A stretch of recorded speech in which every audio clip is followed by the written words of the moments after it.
ஓம் சாந்தி. எல்லோரும் சந்தோஷமாக இருக்கிறீங்களா? ஸோ பாபாவை ஏன் நினைக்கணும் அப்படின்னு நேற்று பார்த்தோம். இப்போ பாபாவை எப்படி நினைக்கணும் அப்படிங்கிறத பார்க்க போகிறோம். ஸோ பாபாவை ஏன் நினைக்கணும்னா நேற்று வீடியோவில் டீட்டெயிலாக சொல்லியிருப்போம். ஷார்ட்டாக அப்படின்னா நம்மளை அழைச்சிட்டு போகிறதுக்காக பாபா வந்திருக்கிறார்.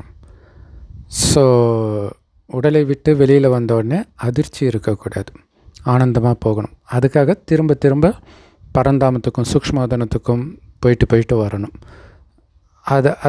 அதுக்கு அப்போ என்ன ஆகும்னா, அது உங்களுக்கு பழக்கமாக ஆக அதில் உங்களுக்கு ஆனந்தம் வர வர இந்த எல்லைக்குட்பட்ட விஷயங்கள் மறக்கும். ஸோ பாபா சொல்கிறார், நான் எப்போ வரணும் அன்றைக்கி நீங்கள் என்னுடைய குழந்தை ஆகுறீங்க. குழந்தைய எப்படி ஆக முடியும்? புதுசாக பிறந்திருந்தால் தான் ஆக முடியும். புதுசாக எப்படி பிறக்க முடியும்? ஏற்கனவே ஒரு இடத்துல இறந்து வந்திருந்தால் தான் புதுசாக பிறக்க முடியும். ஸோ அப்படி இந்த பழைய உலகத்திலேருந்து மொத்தமாக இறந்து பாபா கிட்டே வந்திருக்கிறோம். ஆனாலும் பாபா கிட்டே கூட இங்கே எப்படி இருக்கிறோன்னா, ஒரு தாயின் கர்ப்பத்தில் இருக்கிறோம். அந்த மாதிரி தான் பாபாவுடைய குழந்தையாக பக்காவாக ஆகிறது அந்த சம்பூர்ணம் அடைகிறது. அப்போ தான் நம்ம ஃபரிஸ்தாவாக ஆகிறோம். ஸோ தாயின் கர்ப்பத்தில் இருக்கும் பொழுது முன்ஜென்மம் ஞாபகம் இருக்கும். அதனால தான் தண்டனை கிடைக்கிது அங்கே. அந்த மாதிரி தான் நமக்கும் இப்போ ஞாபகம் இருக்குது. ஆனால் இறந்துட்டோம். இறந்து ஜென்ரலாக இறந்த உடனே ஒரு இடத்துல பிறப்போம். அங்கேயே ஃபிக்ஸ் ஆகிடுச்சு எந்த குடும்பத்தில் பிறக்கிறோம். ஏன்னா ஏற்கனவே கர்ப்பத்துக்குள்ளே போயாச்சு. ஆனால் இது சூக்ஷ்ம கர்ப்பம்தான். இப்போ நம்மளுடைய புண்ணிய கணக்கு எவ்வளோ இருக்குதுன்னா 0 இருக்குது. எல்லாம் காலி. பாவ கணக்கு நிறையா இருக்குது. 100% நிரம்பி வழியுது. ஆனால் இப்போ ஒரு ஜென்ரலாக தாயின் கர்ப்பத்துக்கு போன பிறகு எதுவும் பண்ண முடியாது. அதனால தான் அது துடிக்கும். ஆனால் அது கேட்கும்ல, எனக்கு மறுபடியும் ஒரு வாய்ப்பு கொடுத்தேன்னா நான் சரி பண்ணுறேன். அந்த மாதிரி வாய்ப்பு இது. பாபா குழந்தை ஆன உடனே நம்ம செத்துட்டோம், அதை புரிஞ்சுக்கணும். செத்துட்டு ஆனால் அக்கௌண்ட்டு 0வாக இருக்குது. இதை 100 ஆக்கணும். புண்ணிய கணக்கு. பாவ கணக்கை 100லேருந்து 0 ஆக்கணும். அதுக்கான வாய்ப்பு எப்படி ஆக்கிறது? பாபா சொல்கிறார், நீ கர்ப்பத்துக்குள்ளே தானே இருக்கிற, அப்போ என்னை மட்டும் நினைவு செய். இல்லை, கர்ப்பத்திலேருந்து வெளி உலகத்தை பார்க்க முடியாதுல்ல, அந்த மாதிரி வெளி உலகத்தை பார்க்காத அப்படிங்கிறார். ஸோ அப்படி என்னுடைய புண்ணிய கணக்கை நான் அதிகரிக்கிறதுக்காக பாபாவை நினைக்கிறேன், என்னுடைய பாவத்தை 0 ஆக்கிறதுக்காக பாபாவை நினைக்கிறேன். இந்த உணர்வோடு பாபாவை நினைக்கணும். ஸோ அப்போ தாயின் கர்ப்பத்தில் தான் இருக்கணும். தாயின் கர்ப்பத்தில் போன ஆத்மா வெளியில் வராது இல்லையா? அந்த 10 மாதம் முடிஞ்சு தான் வெளில வரும். ஆனால் நம்ம இப்போ வெளியிலே இருக்கிறோம். அதுதான் பிரச்சனை. ஏன்னா வெளி விஷயத்தை பார்க்க அது ஞாபகம் இருந்துக்கிட்டே இருக்கும். நீங்கள் பார்த்தீங்கனாலே இங்கே தான் இருக்கிறீங்கன்னு அர்த்தம். இப்போ நீங்கள் இறந்துட்டீங்க அப்படின்னா, இறந்து அந்த வீட்டிலே இருக்கிறதுனால உங்களுக்கும் கஷ்டம், அவங்களுக்கும் கஷ்டம் இல்லையா? அப்போ நம்ம இறந்துட்டோம், இங்கேருந்து நான் போகிறதுக்கான வாய்ப்பு இது இல்லை. இந்த இடத்த விட்டு மொத்தமாக போகணும் அப்படிங்கிற நினைவோடு பாபாவை நினைக்கணும். ஏன்னா இந்த இடத்துல இருக்கிற வரைக்கும் எல்லோருக்கும் பிரச்சனை தான். பாபா குழந்தைங்களுக்கு பாபா குழந்தை ஆன பிறகு அதிக கஷ்டம் வர்றதுக்கு இது ஒரு முக்கியமான காரணம் இல்லையா? பணத்தை யாரும் வீட்டில் வச்சுருக்க மாட்டாங்களே, அதை துரத்துறதுக்கு என்னெல்லாம் பண்ணணுமோ பண்ணுவாங்க தானே அந்த பேயை. அந்த மாதிரி நமக்கு நல்லது தான் பண்ணுறாங்க. இங்கேருந்து பற்றை விட்டுட்டு போ அப்படிங்கிற மாதிரி தான் அவங்களுடைய நடத்தி இருக்கும் இல்லை? பாபா குழந்தைகளுக்கு அது வரைக்கும் இருந்த உறவுகளெல்லாம் துரோகிகளாக மாறும். அதுக்கப்புறம் நீங்கள் ஏதாவது ஒரு உறவை ஏற்படுத்திக்கிட்டாலோ அல்லது உங்களுக்கு பிறந்தாலும் கூட உங்களுக்கு துக்கம் கொடுக்கக்கூடியதாகவே வரும். அதுக்கு காரணம் இது தான்னு புரிஞ்சுக்கணும் இல்லையா? பற்றை விட்டால் தானே நீ போக முடியும். அதனால் அவங்க நல்லது தான் பண்ணுறாங்க. அதுக்காக நான் பாபா உன்னை நினைக்கிறேன் இல்லையா? ஸோ இங்கே மற்ற எதையுமே நினைக்கல. நேற்று சொன்னார் இல்லையா, விஷயத்தை பார்க்காதீங்க, அது விஸ்தாரம். விதையை பாருங்கள், பாபாவை பார்க்க மனம் லேசாகும். விஷயத்தை பார்க்க மனம் பாரமாகுன்றார். ஸோ கலியுகத்தை பொறுத்த வரைக்கும் நம்ம அழையா விருந்தாளி. அது நீங்கள் லௌகீக உறவில் இருந்தாலும் சரி, அலௌகீக உறவுலே இருந்தாலும் சரி. அலௌகீக உறவில் பிரச்சனை வர்றதுக்கும் அதான் காரணம்.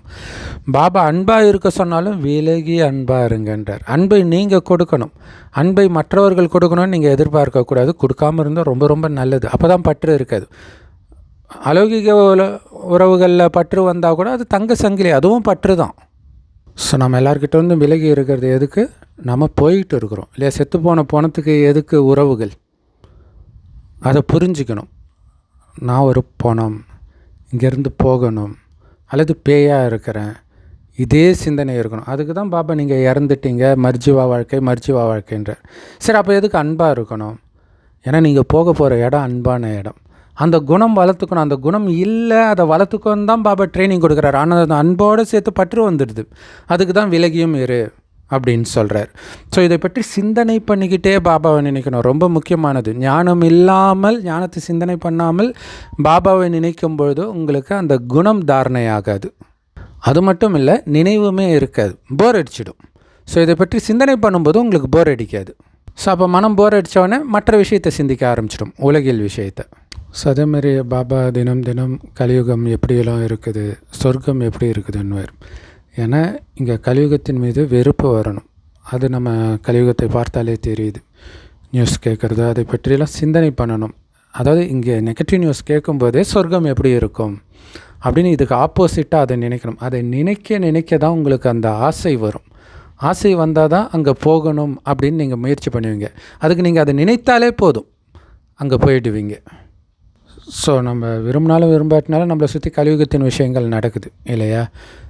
ஸோ அப்போ ஒரு நாளைக்கு கலியுகத்தின் விஷயங்களை அதிகமாக மனம் யோசிக்குதா, சத்தியுகத்தின் விஷயங்களை அதிகமாக யோசிக்குதா அப்படின்னு செக் பண்ணுங்கள். செக் பண்ணிவிட்டு, அல்லது 1 மணி நேரத்துக்கு, இந்த 1 மணி நேரத்தில் நான் அதிகமாக சத்தியுகத்தின் விஷயத்தை நினச்சேன்னா, கலியுகத்தின் விஷயத்தை நினச்சேன்னா, இப்போ சத்தியுகத்தில் எப்படி இருப்பாங்க, நான் எப்படி இருப்பாங்க, என்னுடைய குணம் எப்படி இருக்கும், அந்த குணம் இருக்கிற மாதிரி உங்களை நினச்சி பாருங்கள். ஸோ அப்போ இதெல்லாம் பாபாவை நினைக்கிறது ரொம்ப க்ரியேட்டிவாக நினைக்கிறது, ரொம்ப ஜாலியாக நினைக்கிறது. ஸோ அப்படி நான் போகும்போது கூடவே என் சகோதரர்களை கூப்பிட்டு போகணும். என் சகோதரர்கள்லாம் எங்கே இருக்கிறாங்க? கோயிலுக்கு வருவாங்க, இல்லை எல்லா மதத்தினரும் அந்தந்த இடத்துக்கு போவாங்க. ஸோ அங்கே போய் சக்தி கொடுத்துட்டு இருக்கணும். என் சகோதர ஆத்மாக்களையும் கூப்பிட்டுட்டு போகணும். ஸோ சக்தி கொடுத்து அவங்களுடைய பாவத்தை எல்லாம் நான் அழிச்சிட்டு இருக்கிறேன். ஸோ அப்போ பாவம் அழிஞ்சாலே கொஞ்சம் அவங்க புத்தி வேலை செய்ய ஆரம்பிக்கும். திடீர்னு அவங்களுக்கு தோண ஆரம்பிக்கும், நம்ம ஏன் இப்படி பண்ணுறோம், கடவுள் உண்மையிலே யார், இந்த மாதிரி சிந்தனை வரும். அப்போ தேடி பிரம்மகுமாரிகள் பக்கம் அவங்க வருவாங்க. குறிப்பாக உலகமே பதற்றத்தில் இருக்கும், உலக அழிவின் பொழுது. அந்த நேரம் நாம் ஆனந்தத்தின் உச்சத்தில் இருப்பீங்கன்னு பாபா சொல்கிறார். அப்போ எப்படின்னா, இப்படி பயிற்சி பண்ணும்போது தான் இங்கே இருக்கிற எல்லாத்துலேருந்தும் புத்தியை விலக்கி பார்த்தா மேலேருந்து நீங்கள் வந்திருக்கிற மாதிரி தான் ஃபீல் ஆகணுமே தவிர இந்த உலகத்தை சார்ந்த மாதிரி ஃபீல் ஆகக்கூடாது. உங்களுக்கும் சரி, மெயினாக உங்களுக்கு. ஏன்னா உங்களுக்குள்ளே என்ன உணர்வு இருக்குதோ அதே தான் வெளியிலையும் இருக்கும். ஸோ அப்போ இப்போத்துலேருந்தே நான் அதுக்கு தான் பாபா சார், நீங்கள் அங்கே தான் வசிக்கிறீங்க, பரந்தாமத்தில் தான் வசிக்கிறீங்க. நேற்று கூட சொன்னார் இல்லையா, நீங்கள், நான், பிரம்மா பாபா எல்லாம் பரந்தாமத்தில் தான் இருக்கிறோன்றார். ஸோ அப்போ அங்கேருந்து தான் வரணும். அதை விட்டால் சூக்ஷ்மவதனம் இல்லையா? மற்றபடி இங்கே சும்மா ஒரு சேவைக்காக வரும், வந்துட்டு மேலே போயிடணுன்றார். எப்படி பாபா வந்துட்டு போயிடுறாரோ அதேமாதிரி நம்மளும் வந்துட்டு போகணுன்றார். யோசிச்சு பாருங்கள். அதனால தானே பிரம்மா பாபா சூக்ஷ்மவதனத்தில் இருக்கார். இல்லைனா அவர் இங்கே இருக்கலாம்ல, சேவை செய்கிறதுக்கு வருவார், டக்குன்னு போயிடுறார். அதுக்கு தான் பயிற்சியை கொடுக்குறார்.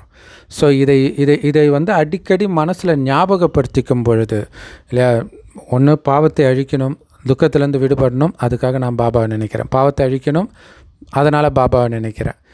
இதே மாதிரி துக்கத்தில் இருக்கிற மற்றவர்களையும் காப்பாற்றணும், அதனால் நான் பாபாவை நினைக்கிறேன். ஏன்னா அந்தளவுக்கு சக்தியை நான் நிரப்பிக்கிட்டால் தான் சகோதர ஆத்மாக்களுக்கு கொடுக்க முடியும். நான் போக போகிற இடம் சொர்க்கம், இது சீச்சி உலகம், அதனால் நான் இதை வெறுக்கிறேன் இல்லையா? அழகாக இருக்கிற மாதிரியே இருக்கும், ஆனால் மாட்டிக்குவீங்க. நல்லவர்கள் மாதிரியே இருப்பாங்க, ஆனால் துரோகிகளாக மாறுவாங்க. அதுக்கு தான் பாபா படித்து சொல்கிறாரு, கலியுகத்தில் எல்லாருக்குள்ளேயும் விஷம் இருக்கும். அப்புறம் நாம் அதை நம்பாமல் போகும்போது தான் நம்ம மாட்டிக்கிறோம். ஸோ பாபா குழந்தைய ஏன் கஷ்டம் வருது அப்படின்னா, பாபா சொல்கிற விஷயத்த ஃபாலோ பண்ணாததுனால பற்று வேறு எங்கேயோ வந்துடுது, அதனால் கஷ்டம் அனுபவமாகுது. இல்லாட்டினா கஷ்டம் அனுபவமாகாது. நானே செத்துட்டேன், ஃப்ரீயாக இருக்கிறேன், சுதந்திரமாக இருக்கிறேன், அதுதான் உண்மையிலே சாகுது. செத்த பிறகும் அதுக்கு முன்னாடி இருந்த குடும்பத்தையே நினச்சிக்கிட்டு இருந்தால் அது ஒழுங்காக சாகலைன்னு அர்த்தம். இப்போ ஃபுல்லாக செத்துட்டா முழு சுதந்திரம், எந்த நினைவும் இருக்கக்கூடாது. அதான் பாபா சொல்கிறார், இறந்தால் அனைத்தும் மறந்துடணும், அதுக்கு பேர் தான் இறக்கிறது அப்படின்னு சொல்கிறார். அதுதான் பாபாவை நினைக்கிறது. அதுக்காக தான் இவ்வளோ விஷயத்தையும் சொல்கிறார். இல்லைன்னா சும்மா ஒலிப்புலியாக நினைங்கன்னு மட்டும் சொல்லிட்டு போயிடலாமே. எதுக்கு இவ்வளோ விஷயத்த பாபா சொல்கிறார்? ஸோ இதையெல்லாம் சிந்தனை பண்ணி பாபாவை நினைக்கணும். இதை சிந்தனை பண்ணுறதுக்குன்னே டைம் ஒதுக்கணும். அதனால தான் தனியாக உட்காந்து தனிமையில் உட்காந்து இதெல்லாம் சிந்தனை பண்ணுங்க, என்னை நினைங்க, சொர்க்கத்தை நினைங்க, சக்கரத்தை சுற்றுங்க அப்படின்னு பாபா சொல்கிறார். Om Shanti. Love you Bap Dada. Thank you Bap Dada. குஷியாக இருங்க, குளிர்ச்சியாக இருங்க. ஸோ பெரும்பான்மையான பாபா குழந்தைங்களுக்கு இது தெரியாது. ஸோ அவர்களுக்கு தெரியப்படுத்த வேண்டியது நம்மளுடைய கடமை. ஸோ அவசியம் ஷேர் பண்ணுங்கள். கண்டிப்பாக வாட்ஸ்அப் ஸ்டேட்டஸில் வைங்க. ஏன்னா அப்படி வச்சுருந்தா எப்போவோ பாபா பிரத்யட்சமாக இருப்பார். ஸோ ரொம்ப கம்மியான பாபா குழந்தைங்க மட்டும்தான் வைக்கிறத நான் பார்த்துருக்குறேன். ஓம் சாந்தி.